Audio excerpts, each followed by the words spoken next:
this evening's video, we're going back to the true crime videos. I think recently we did a true crime video for the members, exclusive video. I believe it was animals who were criminals, animals who were arrested. And in this evening's video, we have another listicle style format, but if my memory serves me correctly, in the past we did the craziest unsolved crimes. But we're kind of going to flip that, it this evening just a little bit. As tonight, as you can tell by the title, we're going to take a little bit of a look at some of the cases, the cold cases that were actually solved this year, so cases that were thrown out or thought were never going to be solved, that were solved this year. I haven't read through this list yet. I just saw the title of the article collection or whatever and I thought it sounded interesting, so hopefully you find it relaxing and interesting as always. So without further ado, let's get into it. So first up we have the family of Vicky Lyn Randall gets closure. In September 2023, authorities in Marietta, Georgia were finally able to put to rest a mystery that had haunted the area for 5 decades. All the way back in January 1972, 9-year-old Vicky Lyn Randall remained behind at a laundromat after her stepfather went home for the evening. She then vanished without a trace until 2 weeks later, when the worst was confirmed. Her body was found, having been dumped far from home, and with only a vague description of a possible suspect's truck to go on, leads in the case quickly dried up. The Marietta Police Department, though, had done an exemplary job of obtaining and preserving evidence collected from the scene, and that evidence would be key over 50 years later to identifying the murderer as then 24-year-old William Rose. Familial DNA was used to pinpoint Rose with cooperation from his family, who had been oblivious to his potential involvement in any crime. He died by suicide in 1974. Randall's brother was one of her remaining family members to finally receive closure in the case, which was given an eloquent postscript by cold case investigator Maurice Nix. Technology does not get old. It doesn't retire, it doesn't get sick, and it doesn't quit, he said. Technology was seeking William Rose, and it found him in the grave. Very dramatic indeed. Next up is investigators never forgot about Laura Kempton. In July 2023, the New Hampshire Attorney General issued a report that doubtless brought a measure of peace to the family of Laura Kempton, a 23-year-old hairdressing student who was found murdered in her apartment back in 1981. At the time of the crime, DNA evidence had been collected from the scene, but literally all it was able to determine then was that the perpetrator had been a man, which didn't give investigators too much to go on. Thanks to the tireless efforts of law enforcement and a diligent re-evaluation of the evidence using modern genetic technology,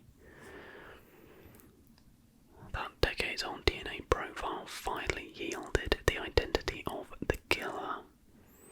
Ronnie James Lee, an army vet who had served prison time in the late 80s for burglary and SA.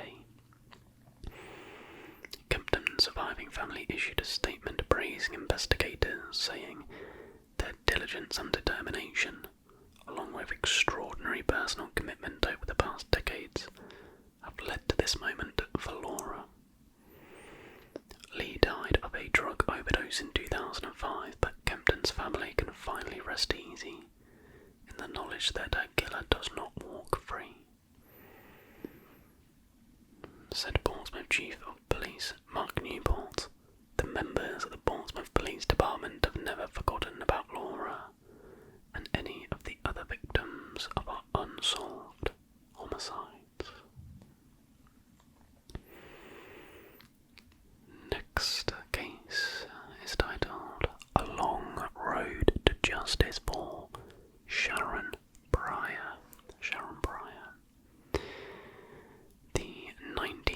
2005 abduction and murder of 16-year-old Sharon Poirier, a resident of Quebec, whose body was found in a wooded area in the town of Longueuil days after her disappearance, was an exceedingly tough nut for homicide investigators to crack.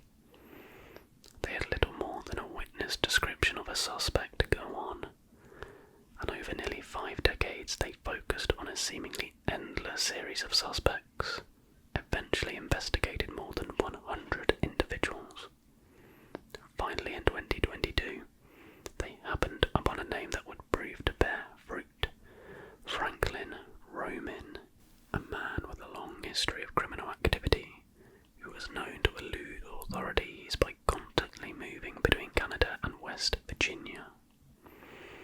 When investigators uncovered a link between DNA collected in 1975 and a family who had long resided in West Virginia, they were able to establish cause to exhume the body of Roman, an ex-convict who had passed away in 1982. An examination of DNA collected from his body confirmed with 100% certainty that he was indeed the individual responsible for Bry's murder, a conclusion which at long last yielded some closure for the victim's mother, Yvonne, who had never given up on finding her daughter's killer. Next up, Rita Curran had a deadly encounter with a neighbour. So the murder of a 24-year-old Rita Curran was every parent's worst nightmare. On her own for the first time and living with acquaintances in an apartment in Burlington, Vermont, Curran was essayed and strangled by an unknown assailant one night in 1971. Police were able to lift DNA evidence from the crime scene, the most viable of which came from a cigarette butt found next to Curran's body, but it never returned any matches from the National DNA database once it became active in 1998, nor did it match any of the roughly dozen suspects the cops had taken an interest in. Over time, the murder became the Burlington PD's oldest unsolved case, until a crack team of detectives assigned to the case in 2022 took a fresh look at the evidence through the lens of modern technology, using newly extracted DNA and a wider scope of public ancestry records. Investigators were able to pinpoint William DeRoos, a neighbour who lived 2 floors above Curran in the same apartment building, as the perpetrator of the crime. DeRoos' then-wife Michelle, who now uses a different name, confirmed from investigators that they had a fight on the night of the murder, and that her husband, who had confessed to her that he had a prior criminal history, had gone out for some time afterward. The couple soon divorced, and in an interview with police, DeRoos' second wife, Sarah Hepting, asserted that he had once strangled her, an eerie shadow of Curran's manner of death. DeRoos died in 1986. That's the issue. It's absolutely amazing that after all this time that these families are able to get closure, but it would have been nice that these people got justice while they were alive. It's such a cop-out that they've taken it to the grave. It's kind of annoying. This next one is titled Police Pursued Carol Sue Clabber's Killer for Decades. It took multiple generations of Boone County, Kentucky homicide investigators to finally bring to a close the case of Carol Sue Clabber, who was essayed and murdered all the way back in 1976. Speaking with the New York Times in March 2023, soon after the conclusion was announced, investigator Coy Cox revealed how former colleague Jerry Keith had obsessively compiled information on the case, keeping the file with him at his home. He literally carried this case with him his whole life, Cox said. While the suspects Detective Keith had focused on did not pan out,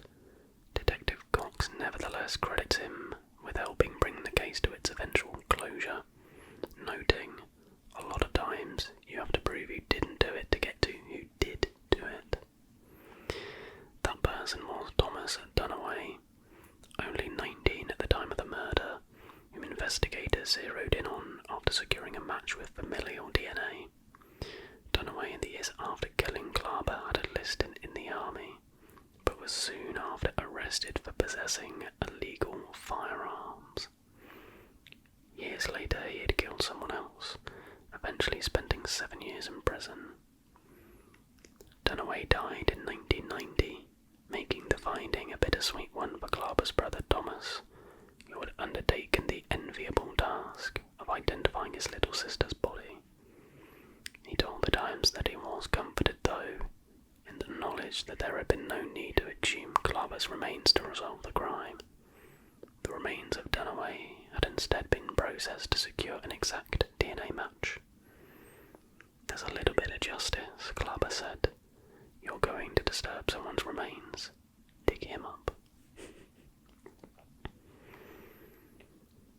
Justice just missed the killer of Vicky Johnson.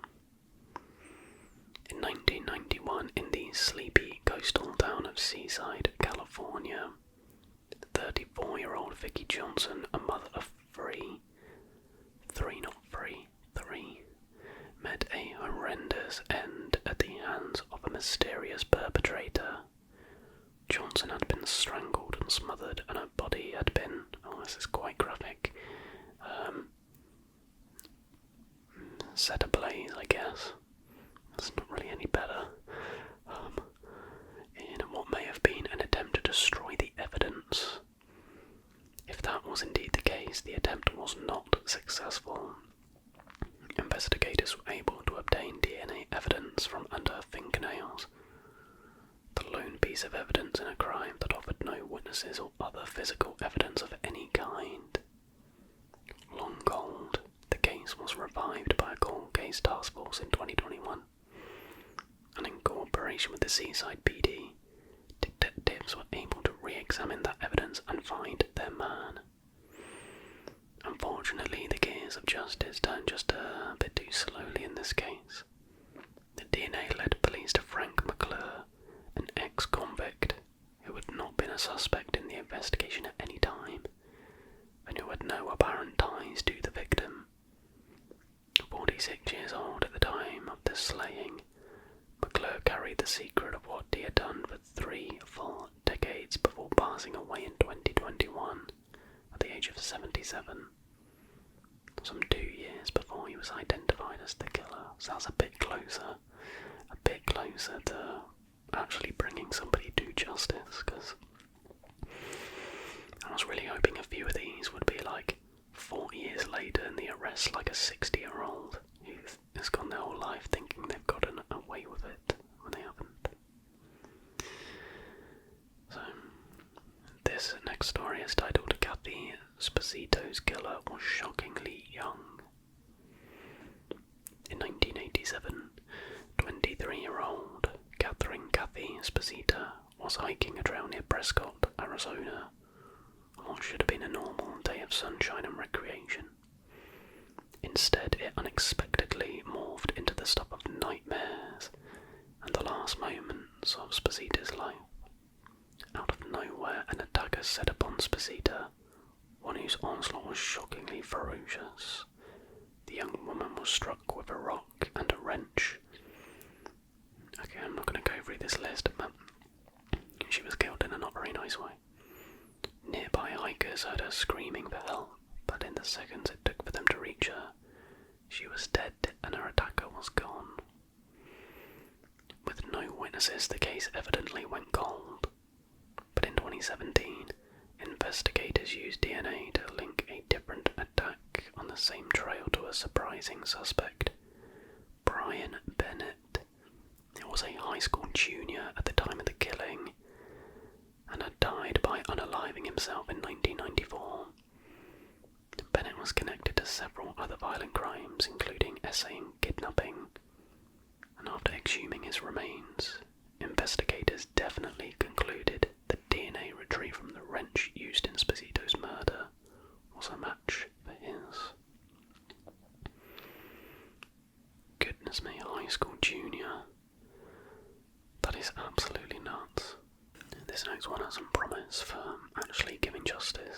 It's titled Vicky Lyn Bel's killer will finally face justice. The 1979 murder of Vicky Lyn Bel, who left work at the Maryland Department of Agriculture one afternoon, only to somehow wind up dead of a gunshot wound by the side of a rural road the next day, puzzled investigators for decades despite diligent processing of the crime scene for evidence by authorities. As the years went by, that evidence was continuously re-evaluated to see if updated technology could produce results, and in late 2022, they zeroed in on a possible suspect, 63-year-old Andre Taylor, who had been a teenager at the time of the slaying. Taylor's address records were out of date, however, and it took a concerted effort between agencies to locate him in 2023, living in Washington, D.C. Taylor had been involved in multiple violent crimes in the intervening years, but the random nature of Bel's murder had kept him off the radar for that particular attack. Presented with DNA evidence, a grand jury returned an indictment, and Taylor was finally arrested for Bel's murder and essay in June 2023. In a statement, Bel's surviving family members, who include her mother, said, "Nearly 44 years ago, our family lost Vicky Lyn Bel, a beloved mother, sister and friend, to a tragic and heinous crime. We are grateful for the tireless efforts of the Charles County Sheriff's Office detectives and the forensics personnel who never ceased seeking justice on Vicky's behalf." But there we go, ask and I shall receive. I would just love to see the look on that guy's face, like years and years and years later, something he did stupidly as a teenager. Well, it's not really stupid, it's evilly as a teenager. And he finally gets justice. I mean, it's unfair that he's still got to live like a lot of his life as a free man, but at least they got him in the end, I guess. This next one is going to be the final one of the video. Detectives solve the mystery of the Lady of the Dunes. In 1974, Massachusetts newlywed Ruth Marie Terry departed for a trip to Tennessee with her new husband Guy Muldaven. The pair would visit Terry's family, but they didn't see her on that trip, and in fact they never saw her again. When Muldaven returned to Massachusetts, he was driving Terry's car, and he informed family and friends that, wouldn't you know it, she had unexpectedly passed away. Meanwhile, in Cape Cod, authorities were puzzled by the appearance of a young woman's body, mutilated beyond recognition, which had turned up among the sand dunes of the famous spot. The Lady of the Dunes, as she came to be known, had died of blunt force trauma to the head, but that was virtually all that was known about her until she was finally identified as Terry in late 2022. The police then turned their attention to Muldaven, who, prior to marrying Terry, had been a suspect in the deaths of a former wife and a stepdaughter, and who had passed away in 2002. In light of a re-examination of all the available evidence, and with Terry finally having been identified after nearly 5 decades, authorities announced in August 2023 that they were confident that Muldaven was responsible for his wife's murder, bringing to a close the investigation into the oldest unidentified murder victim in Massachusetts history. And there we have it. That was some cold cases solved within the last year. I personally love it, and if you would like to see a part 2, let me know, because there's something so sweet about these evil people getting caught after all these years. Albeit I wish more, like I said, more actually got caught and had to face justice.